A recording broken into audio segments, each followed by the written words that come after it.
To Let's Call It What It Is. This is season 1, episode 1, the introduction to the journey. So let me tell you a little bit about me. My name is Courtney Harper. I am an occupational therapist working with kids 0 to 21 that have developmental concerns as well as emotional and behavioral concerns. I'm a mother of 3, a wife to my husband. I am the youngest of 2 children to my parents, but most of all, I am human. As a therapist, I like to use the knowledge that I've learned in school in order to help my clients. However, as I've been doing this for 12 years, I've noticed that it's more about the behavioral response to an emotion. And so you have to really be able to get down and understand what's going on, not only with the child, but what's going on in the house, and have a good relationship with the families that you're working with. How this podcast YouTube channel came about was I had a speaking engagement in Florida, which went very, very well. I talked about the journey of life and the different stages that you go through. And I feel like more people should learn about how the stages go, kind of understand what setbacks are, understand that some of the things that we all feel like we're going through alone is something that we all feel and something that we're all going through. And I wanted to find a way or a platform to be able to discuss that. My husband said, let's do a podcast. And I'm thinking, I'm not too great with podcasts, but that's okay. I'm going to try it because the Lord is sending me on a new journey. So here we are at this podcast. What you can expect from this podcast and all podcasts in the future is that we're going to come up with kind of like a scenario. So sort of like I just did, here's who I am, this is what's going on. We're going to talk about the emotional piece that goes along with it. Then we'll talk about the behavioral piece that comes along with it. And depending on how the scenario goes, we'll talk about, if it's a child, we'll talk about how the child's perspective is being seen, or the husband or the wife or whoever the one person is, we'll talk about their perspective, and then whoever the other person is. So if it's a parent, a caregiver, a teacher, a friend, we'll talk about their perspective as well. And then we'll kind of come to a conclusion to really call it what it is. So what is it that person really has gone through?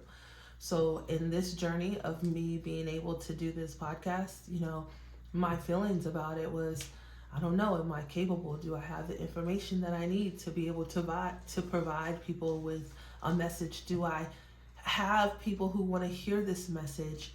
So I was very anxious and nervous. So with the anxious and nervous behavior, what I tend to do is go lay inside my bed. Like my bed is like the safety zone. So anytime that I'm feeling like something is going to be too hard, or like I'm stressed out about something, or I just need to just feel safe, the bed is where I go. So I want to go lay in the bed. I want to lay there. I want to ignore the whole situation. However, what I learned is that when you have a message that you're supposed to deliver to people, and that is what is told to you, and you have to go and do it, regardless of how you feel. Because sometimes those feelings stop you from doing what you need to do. So I'm going to get out here and I'm going to do it. So let's get into learning a little bit about that journey of life. So the journey of life is 4 different seasons or stages. So you're going to hear me say either call it a season or a stage, but there's 4 different ones. The first one is the learning stage. So in the learning stage, you have all of that child development, the motor skills and all of that, speech and all of that stuff. But there you also have where they are imitating, meaning copying everything that they are seeing and hearing. So they're copying what values that you're teaching in your home and at school and any environment that they're in. Same thing with the beliefs that you have. They're copying all of those. They are doing everything that they see you do or what they're hearing on the radio, and they aren't doing it because they understand per se at the beginning. They're doing it because they see everyone else doing it, and that's what's cool, that's what's supposed to be done.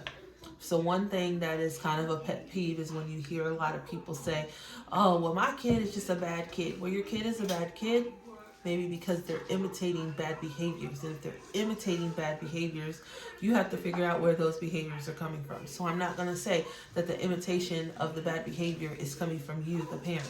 It could be coming from an older sibling. It could be coming from the daycare. It could be coming from a number of places that you have your child going to, and they're imitating that behavior, and then they're coming home and you're like, oh, I don't really like that. So you always have to keep an eye out on this in this stage. You always have to be listening, watching, and correcting in this stage. Then they move to the second stage, which is the self-discovery stage. That stage is when it starts at preteen, and then it goes until probably like in your 20s. And this is a stage where they have learned all of the beliefs and the values that you have given them. They have seen how the world works, and for some reason they think in their mind that they can do it better in certain situations, and they know everything kind of how it goes. This is the area where trial and error starts to come, and it starts to kind of hurt. When they're in that developmental stage between, the younger years, if they were to fall when they're starting to learn how to walk, they're going to look at you and kind of try to figure out, am I supposed to cry? Am I not supposed to cry? And if you turn away and don't say anything, then they don't cry. But if you react to them, then they cry, because they're trying to figure out what it is that they're supposed to do. In this self-discovery stage, it's more of a I know what I'm supposed to do. I understand the rules, but I am going to try to figure out how I can do it in my own way. And this is when they get to some of the setbacks.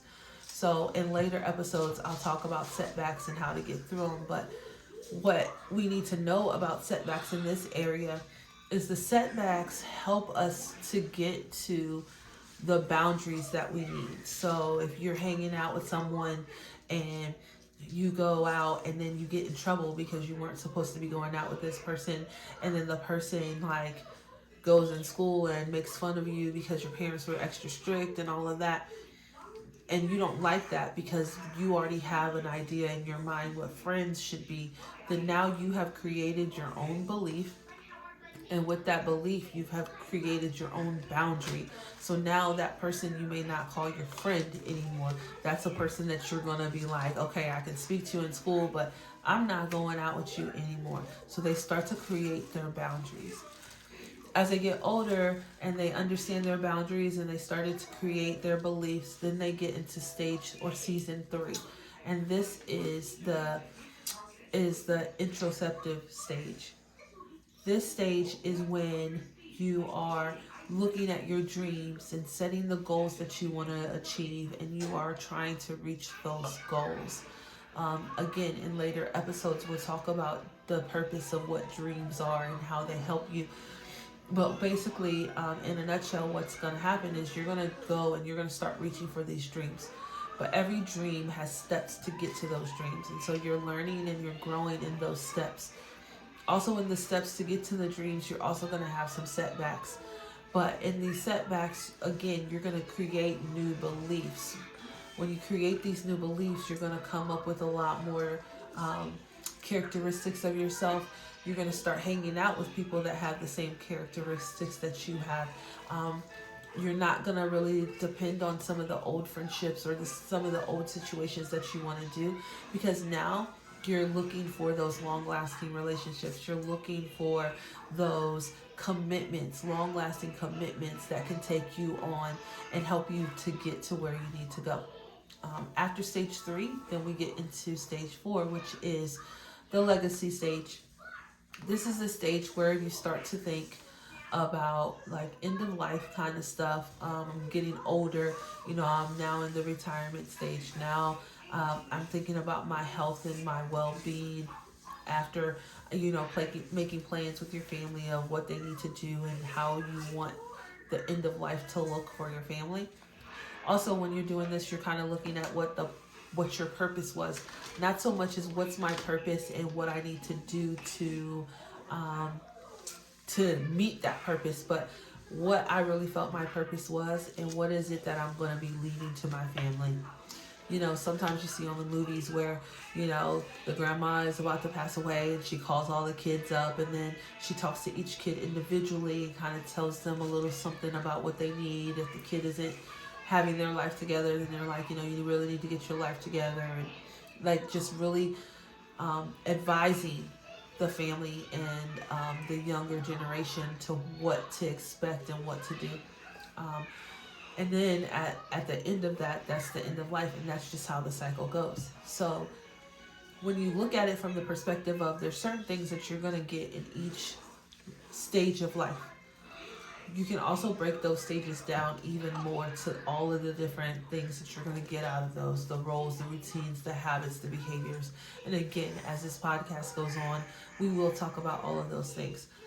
But when you look at the whole journey of what we call life, things happen for a reason. And even if we don't understand the reason in the moment, I want to help guide people to understand that as you go through this journey, you're going to learn what you need. And so, again, I hope that you understand and get it and want to join me on this journey so we can get a little bit deeper and we can start to work out some of those circumstances that just happen in life, the struggles that just happen in life that we all are going through. But, you know, we are a community and a society that don't like to let the other people know that we're all going through things. We're all going through things. Again, I am human. I'm a therapist. I can help. I can teach. I can model. But at the end of the day, I'm human. I go home. I have kids. I have a husband. I have a life. I have things that I'm responsible for. I have things that are really hard that I have to go through. You know, and so I'm human. I understand. And that's the point of view that I'm coming from. So if you want to talk to somebody that's going to be able to understand, please reach out. My email is charper@buildingblockstosuccess.org. I look forward to anyone who wants to speak or reach out to me. I look forward to talking with you. So if I put a conclusion on this and call it what it is, I'm going to say I'm excited for this journey. That's what it is. I want to give some thanks before I go. I want to thank my production team, Pierce Harper Sr. and Pierce Harper II. I would like to thank my management team, Brian Lattimore and Harrison Harper. These are my family. They're my partners. They're my village. I love them to death. I hope that I will see you on the next episode. Thank you. Bye.